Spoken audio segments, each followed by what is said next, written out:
Why is no one talking about the one big mistake that's making you freeze outside? You're wearing layers, you ought to be warm, but instead you're shivering. Sound familiar? You may think you know how to layer for cold weather, but you may be making a huge mistake that's actually making you colder. It happened to me on one of my first winter backpacking trips. I thought I was dressed perfectly for the cold. Plenty of layers, warm jacket, good gloves, but in an hour I was drenched in sweat. And then the second we stopped, I was shivering uncontrollably. So today, I want to help you avoid that same mistake. We'll break down how layering actually works, the biggest mistake most people make, and how you can fix it so that you stay warm and dry this winter. Layering is not just about throwing on more clothes. If that were the case, you could just walk around like the Michelin Man and never be cold. But we all know that doesn't work. Layering is actually about two things: regulating your heat and managing your moisture. You already know that falling into a frozen stream is a nightmare. But what if I told you that sweating too much can be just as dangerous? Here's the science. Sweat plus cold air equals rapid heat loss. Wet clothing actually cools you down 25 times faster than dry clothing. Add in a cold wind and you have a recipe for disaster. That's why managing moisture is the primary purpose of a good layering system. And this is where most people go wrong. A lot of new winter hikers layer up way too much, thinking more layers equals more warmth. But instead, they end up sweating like crazy and soaking their base layers, and then freezing the moment they stop. Ever take a break on a winter hike and felt a chill creep in almost instantly? That's your wet clothing cooling you down fast. So, should you just wear fewer layers? Well, yes and no. If you're hiking uphill, you're going to sweat. There's no getting around that. So it's not just about the number of layers.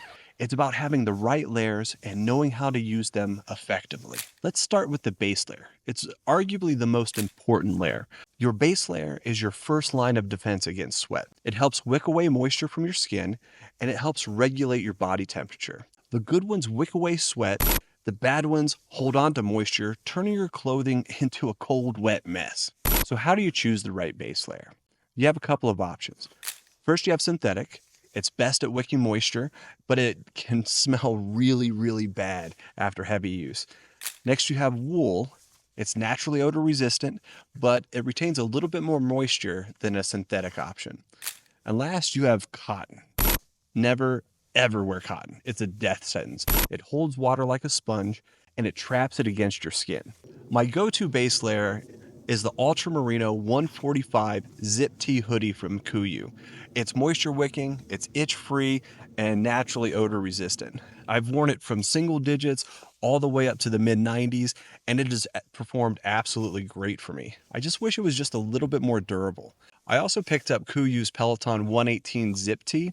It's a synthetic base layer, and I'm hoping that it performs just as well as my Ultra Merino while being a bit more durable. On top of your base layer goes your mid layer. These are your sweat managers. Mid layers are often confused with insulation layers, but they're not the same thing. Mid layers add warmth and they help regulate heat and moisture while you're moving. A big rule: if you're sweating in your mid layer, you need to stop, vent it, or remove it completely. So when should you wear a mid layer? Well, if you're moving uphill and you're already warm, your base layer and your shell are probably enough. But if you start to feel cold while you're moving, that's when you want to add your mid layer. Two of my favorite mid layers are the KUIU Peloton 97 Fleece Zip Tee hoodie. It breathes extremely well, it insulates effectively, and it's great for high energy activities. And the KUIU Kenai vest. Layering up or down between high and low level activities can be an absolute chore, but the Kenai vest mitigates this by regulating your core temperature with body mapped active insulation and a breathable stretch fabric. It's bar none one of my absolute favorite pieces of gear. And a courtesy tip: don't take too long adding or removing layers, especially if you're hiking with others. They may get cold waiting for you.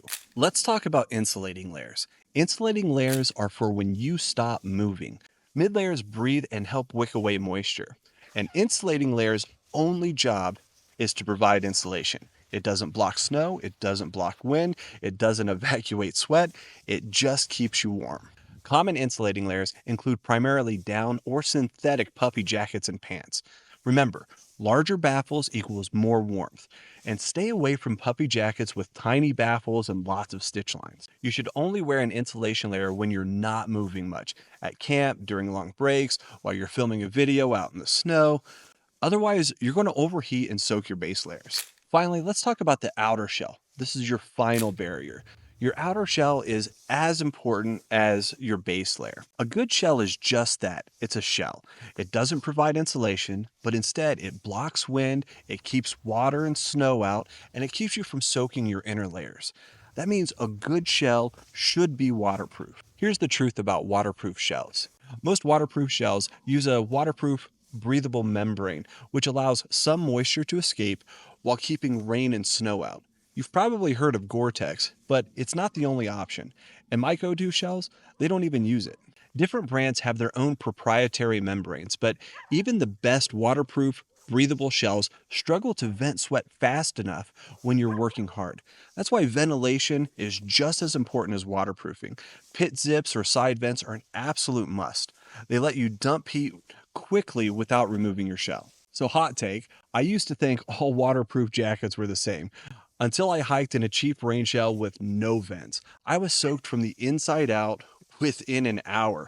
Now I won't even consider wearing a shell in the wintertime if it doesn't have pit zips. My current favorite shell is the KUIU Chugach TR rain jacket. It's highly packable, it's ultralight, and it's built for hunting, and it's just tough. It has pit zips and adjustable cuffs and everything that I'm really looking for in a shell.